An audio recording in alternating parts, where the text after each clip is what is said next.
या जब रिस्ट्रिक्शन हटाई गई तो हमने उसके काफ़ी देर बाद यहाँ पे रिस्ट्रिक्शन हटाई, उसमें कोई चांस ना लेते हुए लगभग 10,000 सर्विस प्रोवाइडर ऐसे हैं डिफरेंट सेक्टर से जिनको ट्रेन किया गया और बहुत सारे लोगों की टेस्टिंग की गई। उसके बाद 3,000 से ज़्यादा उलेमा से हम मिले, उनसे हमने बार बार मुद्दमाना अपील की, गुजारिश की, रिक्वेस्ट की कि आप मसाजिद से अनाउंस करें इस चीज़ का जो प्रिकॉशंस लेने की ज़रूरत है।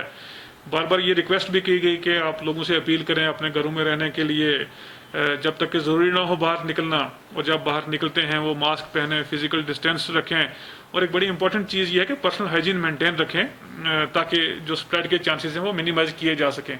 तो डिफरेंट फ्रंट्स पे काम हुआ है। एक तो जो कोविड केयर सेंटर हमने बनाए लगभग 3,000 बेडेड एक फेज़ में यहाँ पे जो बनाए गए, आज वो यूज़ में आ रहे हैं। आपने देखा बहुत बड़ी सिटीज़ में इतना इंफ्रास्ट्रक्चर यहाँ नहीं था, किस किस्म का क्राइसिस हुआ। आज श्रीनगर में इतने ज़्यादा जो नंबर ऑफ केसेस आ रहे हैं उसके बावजूद उनको प्रॉपरली अकोमोडेट करने के लिए जो कोविड केयर सेंटर हैं वो बनाए गए हैं। हेल्थ इंफ्रास्ट्रक्चर में भी इंप्रूवमेंट काफ़ी हुई है और मुझे लगता है काफ़ी होने की ज़रूरत है जो आने वाले दिनों में होगी।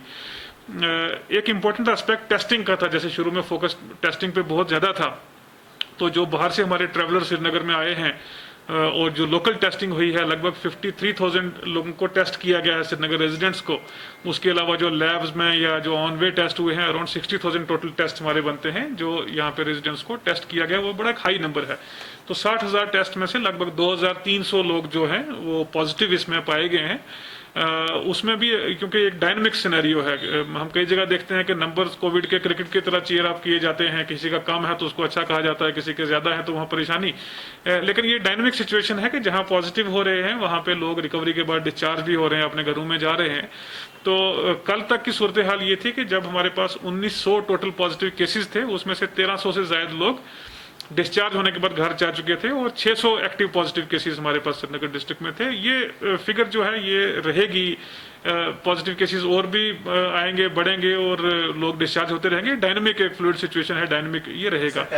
इसमें ज़रूरी है कि जो प्रिकॉशंस हैं वो लिए जाएं, बार बार उस पर हम फोकस करते हैं क्योंकि आपने जैसे देखा रिसेंटली स्कीम्स की तरफ से मेडिकल कॉलेज या जितने भी एक्सपर्ट्स हैं मेडिकल के उन सब ने दिया। मैंने जो डायरेक्टर एम्स हैं उनका आपने वीडियो देखा, जितने भी एक्सपर्ट्स हैं उन्होंने कहा कि इस टाइम लॉकडाउन रखना फिर से बड़ा ज़रूरी है क्योंकि कुछ क्लस्टर ऑफ केसेस काफ़ी जगह पे इमर्ज हो रहे हैं, तो उन लोकलाइज्ड एरिया में वो लॉकडाउन होना ज़रूरी है इसको प्रिवेंट करने के लिए। लेकिन इसके साथ साथ ये अंडरस्टैंड करना ज़रूरी है, जैसे हमने पहले भी जब लॉकडाउन ओपन करने की पब्लिक की डिमांड थी तब भी हमने यही कहा था कि जब आपके पास दो ऑप्शन है, एक कंप्लीट लॉकडाउन की और दूसरा प्रिकॉशंस की, कि आप मास्क, फिजिकल डिस्टेंसिंग या पर्सनल हाइजीन की हम बात करते हैं, तो मुझे लगता है कि हम सबको मिलकर सेकंड जो ऑप्शन है उसको अडॉप्ट करने की जरूरत है। इस पे वर्क हो रहा है। जो अराउंड 130 इस टाइम कंटेनमेंट जोन्स पूरे हो जाते हैं क्योंकि रिसेंटली पिछले एक हफ्ते में जो केसेस आए हैं कई नई जगहों से आए हैं, तो उनको कंटेनमेंट जोन डिक्लेयर किया गया है। अभी उसको लेके रिस्ट्रिक्शंस भी हैं इसमें, क्योंकि पेरीमीटर रिस्ट्रिक्शंस रहती हैं, उसको अंडरस्टैंड करना जरूरी है कि जो कंटेनमेंट जोन है उसमें रिस्ट्रिक्शन है, और क्योंकि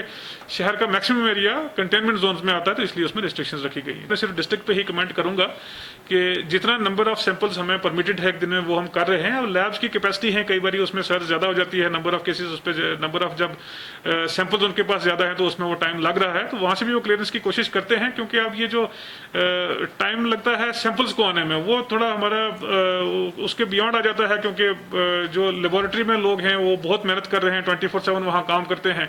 एट एन एवरेज 18 घंटे लोग ये मशीनें चला के वहाँ काम कर रहे हैं। जब नंबर ऑफ सैंपल्स बहुत ज़्यादा बढ़ जाता है तो ऑब्वियसली इसमें टाइम लग रहा है। आपको याद होगा कि मई के महीने में जब हमारे पास हज़ारों की तादाद में लोग थे, एट एन एवरेज 10,000 से 12,000 लोग जब हमारे पास यहाँ पे थे, तो तब टेस्ट को बहुत टाइम लग रहा था। उसके बाद जब वो नंबर ऑफ सैंपल्स कम हुआ, ट्रैवलर्स का नंबर कम हुआ, उसके बाद लाइक एयरपोर्ट, बाकी जितने भी हमारे लोकल सैंपल्स थे या जो रोड ट्रांसपोर्ट से लोग आ रहे थे, उनका सैंपल भी एक दिन बाद मिल रहा था और कई केसेस में 7 डे भी मिल रहा था।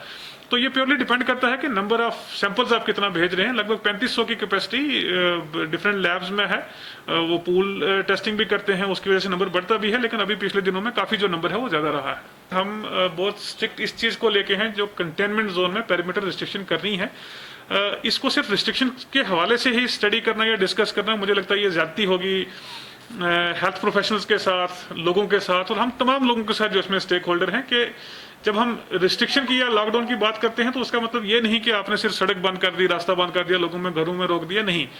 पर्पज ये है कि जहां भी ऐसे केसेस मिलते हैं उस एरिया को कंटेनमेंट जोन बार बार इसलिए कहते हैं, पहले देखिए हम इसको रेड जोन कहा जाता था, बार बार कंटेनमेंट जोन इसलिए बोलते हैं कि इस इन्फेक्शन को, इस प्रॉब्लम को स्प्रेड होने से कंटेन करने के लिए वहां मेजर लेने की जरूरत है। तो कंटेन कैसे आप करते हैं, उसमें सिर्फ यही नहीं है कि आपने लॉक कर दिया वहां पे, उसमें एक एक्सटेंसिव एक कॉन्टैक्ट ट्रेसिंग की जरूरत होती है जिसमें लोगों के कोऑपरेशन की हमें जरूरत है।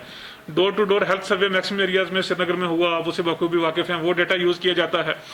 फिर लोगों की वहां पे टेस्टिंग की जाती है, जो सैंपलिंग करते हैं वहां पे, तो मल्टीपल पैरामीटर्स जिस पे काम होता है। जब एक पर्टिकुलर टाइम निकल जाता है कि वहां से केसेस नहीं आते तो वो एरिया डाउनग्रेड किया जाता है। इसलिए जरूरी ये है कि हम एहतियात अपनी पर्सनल लाइफ में बरतना शुरू करें, वहां से पब्लिक लाइफ तक ये जाए जो प्रिकॉशन लेने की जरूरत है। तो डेफिनेटली ये जो लॉकडाउन है ये खुद हटेगा जब नंबर ऑफ केसेस डाउन हो जाते हैं। एक कंटेनमेंट जोन में जब पेरीमीटर रिस्ट्रिक्शंस रखी जाती हैं, जब उसको एरिया को बंद किया जाता है, तो मुझे लगता है कि इशारा ही काफी होना चाहिए लोगों के लिए कि इस इलाके में खतरा है, अपनी गाड़ी में चल रहे हैं। वायरस शायद विजिबल नहीं है इसलिए उसकी थ्रेट कम महसूस करते हैं। जब कंटेनमेंट जोन में वो रिस्ट्रिक्शंस रखी जाती हैं तो वो इसलिए है कि यहाँ से ना कोई अंदर आए ना बाहर जाए। अनफॉर्चुनेटली बहुत सारे कंटेनमेंट जोन ऐसे हैं जिसमें देखा गया कि जो बैरिकेड्स लगाए गए हैं, जो पेरीमीटर रिस्ट्रिक्शन रखी गई हैं, वो लोगों ने खुद वहां से रिमूव की हैं। वो उनको खुद एक उसकी वजह से खतरा पोज होता है, खुद एक थ्रेट होती है, और नंबर ऑफ केसेस आने वाले दिनों में वहां बढ़ने का हमें खतरा हो सकता है। इसलिए हर एक चीज में आप लीगल या पेनल एक्शन करें, उससे बेहतर ये है कि पब्लिक उस चीज को ऑन करे